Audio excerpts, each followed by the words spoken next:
Gentlemen, welcome back to the 2013 MLG Winter Championship StarCraft 2 Heart of the Swarm, a best of 5 between MarineKing Prime and Jjakji, where Jjakji is currently up 2-0. He's 1 win away from advancing to the round of 16, the Sweet 16.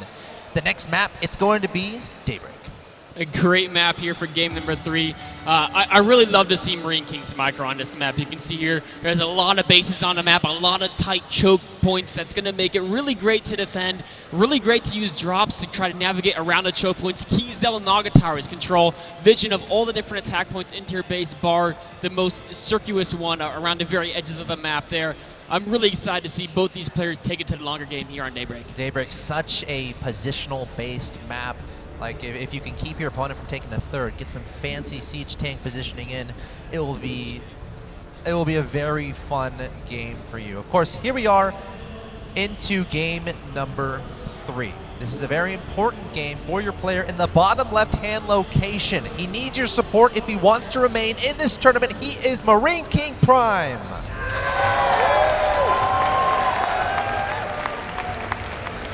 And his opponent in the top right-hand location, he's the blue Terran player, showing convincing TVT play so far in this best of 5. He's up 2-0. He's 1 win away from advancing to the next round. Give it up for Jjakji.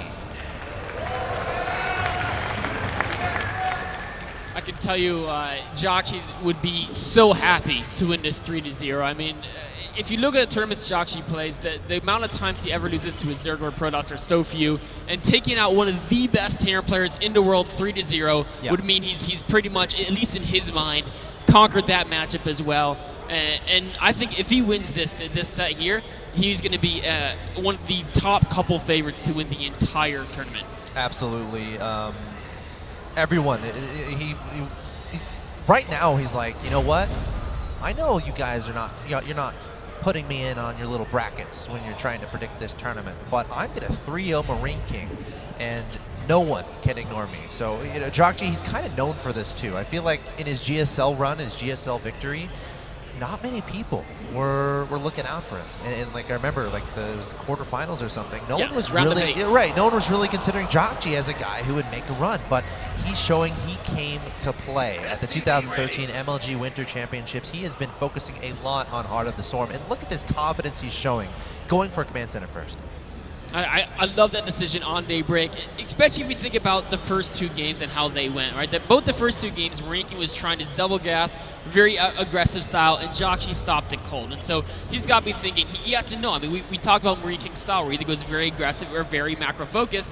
And Jjakji's like, well, he just went very aggressive and lost 2 games in a row. He's not going to want to keep trying that and lose 3-0 doing the same build. So he's going to do something like a gasless expansion, which is exactly what MarineKing went. Jjakji said, let's take advantage of this. Let's go Command Center first. MarineKing Prime, though, he's doing the exact same thing, going Command Center first as well. Jjakji, though, adding on 2 barracks very quickly, whereas MarineKing is doing a 3rd Command Center?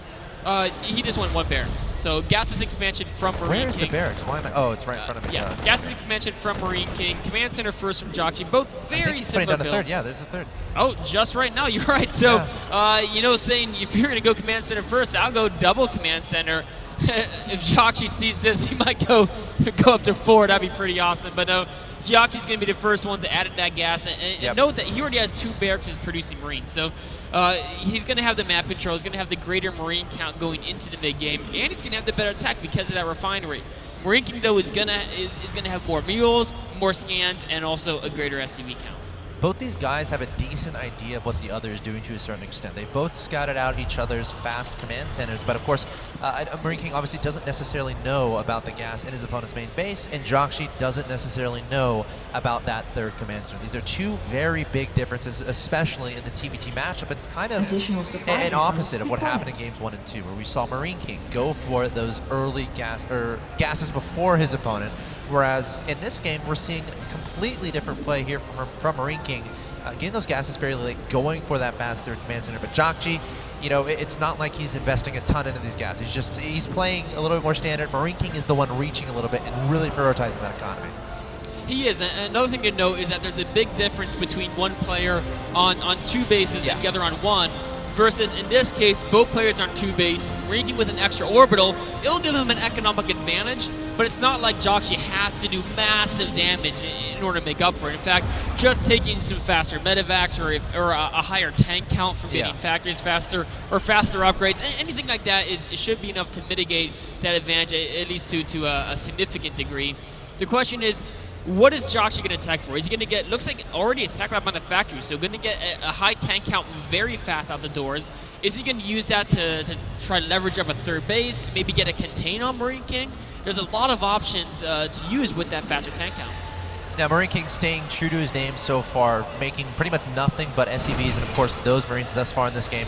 Also getting a relatively fast stim compared to his opponent, just now added on that factory. So I feel like he's going to go straight for those medevacs and really try to prioritize the Marine medevac play, at least at this point in the game. Of course, adding on tanks a little bit later. Jjakji, as you said, they're going for the faster tanks. He's going to have a higher tank count in the mid game here. He might even add on a third fairly soon. And look at that. MarineKing going for the double engineering bay, definitely going to be focusing on the bio in this game. He really is. You know, one thing to note is that engineering bay position could be susceptible to drops as the game goes on. They're very close to the edge of that base. I'm sure MarineKing, at least in the very late game, is obviously going to reinforce that with missile turrets.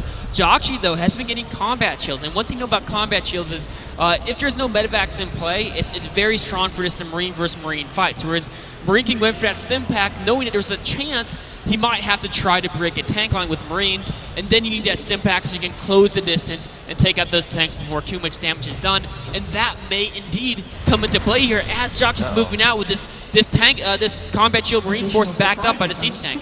Right as stim is about to finish here for MarineKing, Jjakji coming forward straight into his opponent's natural expansion and tank sieging up on the low ground, reinforcing with some SCVs, and another tank is back there as well. Jjakji, seeing nothing there, is going to extend even further. MarineKing still with no tanks on the field, and that might end up hurting him because Jjakji can just outrange him, placing 2 bunkers outside the national expansion. Hasn't spotted that third yet, but now a Marine from Jjakji going to go spot that. And Jjakji, I feel like his positioning is fantastic here. It really is. MarineKing now has a stim pack, but he doesn't have 1-1 yet. If he wants to make a bust, he's got to do it on an equal upgrade turbo with 2 siege tanks back there. That's going to be very tough, but the longer he waits, the more bunkers get up.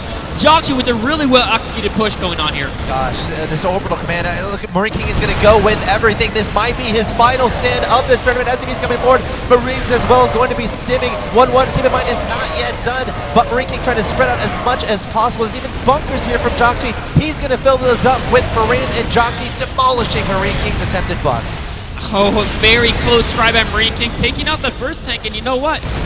He's whittled down to force at Jjakji, but MarineKing's food is plummeting now with those medevacs in play. His third base is under fire by a Marine as well. Natural is burning down. He's going to have to lift that soon or he'll be taken out. He's got 1 tank of his own on the high ground, and Jjakji has no way to get that critical high ground vision. Yeah, MarineKing finally getting a little bit going here with his positioning. The orbital command at his natural is still alive. If there's anything good we can say about this, his third is still mining the Marine, desperately trying to take that out, but Jjakji continuing to push more and more forward. You know, MarineKing isn't out of this just yet. I mean, he is mining from that middle third, that middle left base, but Jjakji looks like he's going to try to shut that off soon. He is. MarineKing's again going for a bust on the bunker. He's going for it. The bunker very low in health, going to be taken down. It looks like the tank is going to get taken down too. MarineKing taking advantage of Jjakji, sending some units up there to that middle left-hand location. MarineKing, he's still in this game. He's going to try to make something happen here. Great bust there from MarineKing. It is a great defense by MarineKing. He lost a lot of SCVs in the process, but remember, he can produce them 3 at a time. Also, he's got 1-1 upgrades on his bio now. Jjakji's 1-1 is just started, so I feel like even though Jjakji has this 10-food advantage, with that miraculous on the very crisp of the defeat, brink of defeat defense there, MarineKing now, I would say, even has a lead going into this game. I mean, that just being able to mine from that third base was so instrumental there. Imagine if Jjakji had peeled away 5 or 6 Marines in the very beginning of that, shut that down, and then started his methodical push into his opponent's natural expansion. Of course, that leaves MarineKing more time to get a tank out. It leaves MarineKing more time to get his 1-1 out. But, you know, again, it's something that could have, these split-second decisions you have to make in StarCraft 2 that will determine whether or not you can crush your opponent, get them out of the game, or leave them some room to make a potential comeback. Yeah, a very tough choice here. As it is, you know, I said I think MarineKing has the lead. I think I misspoke there because Jjakji does have that third command center done now. He's going to be slightly behind in upgrades, but he does have a small economic lead. And MarineKing, of course, is going to bridge that lead fairly quickly as they approach saturation on all 3 of their bases. I love what Jjakji's doing, though. He feels he got ahead from that push. He knows he killed a lot of SCVs. He knows he has a third base. And look what he's doing defensively. He's got that sensor tower there. He's got missile turrets and Marine squad. And then even the third base, he's already set up missile turrets to defend against potential drops sitting in there. Getting a very solid defense while he's launching some drop counters of his own. Yeah, Jjakji sending a couple medevacs to the bottom side of the map here. And MarineKing, he has some Marines ready and waiting just below his mineral line. So we'll have to see if Jjakji can ignite those afterburners and find an exposed window in MarineKing's base to get that damage done. Meanwhile, Jjakji adding on that sensor tower back home, knows how MarineKing loves to drop, and knows that that's one of the, oh my god, look at the timing of that sensor tower. Oh, wow. The medevacs are like just barely outside. You know what? Jjakji queued him up to go there knowing the range of sensor towers. And he queued him up, putting them at the very edge. Actually, I mean, when players queue up their medevacs around the edge of the map, they often anticipate sensor towers in production. Jjakji, he's going to wait, and he's going to try to do the same tactic we saw last game. Double prong attack. You send one force as a distraction, and then you do critical damage with the other. Either the drop will distract for the main attack, or vice versa. In fact, this gets the drops going in first, while the main army is heading towards the third base. There's a scan. The Marines are there here from MarineKing. He's going to stem and try to deal with this, but many more Marines going to be dropped here by Jjakji. MarineKing going to try to pull some SCVs. Meanwhile, Jjakji going to be attacking towards that third base. MarineKing has no defensive posture there. SCVs and Orbital Command are going to be vulnerable. Marines and Marauders thinking about going down there to defend, but the tanks are in a perfect position. Jjakji, actually MarineKing coming down here to try to break this, but Jjakji has way too much, of 148 to 78 in that supply, shutting down the third. The drop is still alive in the main. Jjakji is tearing MarineKing apart. MarineKing finally going to clear up his frontal army, but the main is taking so much damage. These Marines have so many kills, not only killing all the SCVs in the main, or the vast majority of them, but also killing the defending Marines, going to work now on some of those defensive units. MarineKing's going to finally clear this up, but the food gap tells a story. Jjakji finding holes in MarineKing's defense everywhere he looks. MarineKing still does have that upgrade advantage, though. 2-2 done, one attack on the tanks, but Jjakji's catching up, and he's not done with this drop aggression. That sensor tower was taken out. Oh, very, very smart of Jjakji to focus that down, prioritizing that, because he knows without that sensor tower, MarineKing's to be caught totally off guard by this quadruple medevac Duke drop. Gosh, so many units going to be dropped here into the main base of MarineKing. Oh, even a tank. He's going to try to scurry back with these Marines and these tanks, but the damage might be done. Remember, Jjakji can just pick up and run away if he wants, but he might try to hold strong, realizes that any trade is a good trade at this point, considering he has that commanding supply advantage. 155 to 109. MarineKing finally going to clean this up, take it down pretty much every single medevac. At the same time, though, Jjakji attacking into the third base. The Orbital going to be targeted down, getting very low on health. SCV's desperately trying to repair, but Jjakji back home. The Orbital's going to go down. Yeah, it's gone. And that's going to put Jjakji's got a fourth command center. He's mining happily from all of his bases right now. All the aggression here is on Jjakji. He's even up to upgrades, and in that drop, he took out both Marines' engineering base. So if Jjakji wants, he can invest in 3-3 to get the upgrade advantage. MarineKing knows he's got to get something done now, because he's just being crippled on all fronts by Jjakji's attacks. Setting out his army, he does have a large tank count. And Jjakji's sending a lot of his dudes in drops around the bottom. If he can catch this drop, or if he can engage when Jjakji's main army is here, very risky play here from Jjakji, bringing the majority of his army away from MarineKing. This could be, honestly, a base trade scenario of sorts if Jjakji isn't able to deal with this attack from MarineKing. MarineKing going straight into that third base. He's going to have position with many more siege tanks than his opponent. At the same time, Jjakji dropping in his opponent's base.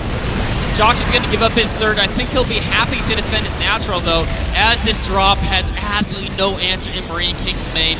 Marines and tanks are running amok. If he can get into MarineKing's production, then he can kill the units as they pour out. A massive food advantage for Jjakji. MarineKing's trying to push in on the third, but Jjakji's got a great defensive position holding that ramp. Yeah, he's just waiting for MarineKing to make a wrong move so he can stem in all of his units. He's going right now, coming in from the right, coming in from the back as well. SCV is coming forward as well, and Jjakji is going to try to get a surround on these tanks, and he should be successful. All these tanks are going to be taken down. Meanwhile, his base is his main army ravaging the main base of MarineKing. There's the GG. Jjakji taking the 3-0 victory.